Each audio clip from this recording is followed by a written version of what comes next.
Bayangkan, sebuah kaum yang baru saja diselamatkan dari kekejaman Firaun. Laut terbelah di hadapan mereka, musuh ditenggelamkan di depan mata mereka sendiri. Namun hanya berselang waktu singkat, iman mereka justru runtuh. Inilah kisah yang Allah abadikan dalam surah Al-Baqarah ayat 51-55.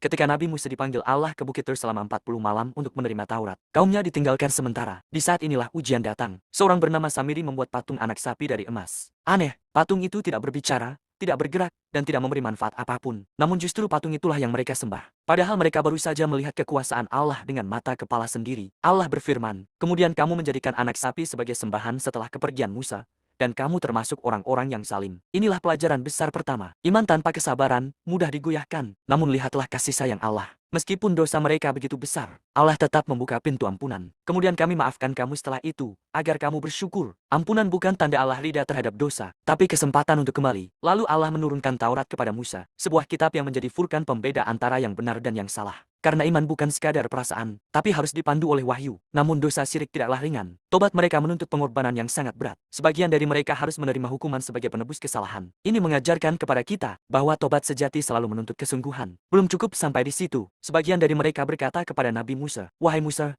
kami tidak akan beriman sebelum kami melihat Allah secara langsung." Sebuah permintaan yang lahir dari kesombongan, bukan keimanan. Maka Allah menurunkan petir. Mereka mati seketika, lalu dihidupkan kembali, agar mereka sadar bahwa iman tidak dibangun di atas tuntutan, melainkan ketundukan. Dari kisah ini, Allah seolah sedang berbicara kepada kita hari ini. Mukjizat tidak menjamin iman, nikmat tanpa syukur melahirkan pembangkangan, dan kesombongan adalah penghalang terbesar datangnya hidayah. Maka pertanyaannya bukan, sudah sejauh apa kita melihat bukti kekuasaan Allah, tapi sudah sejauh apa kita tunduk kepadanya.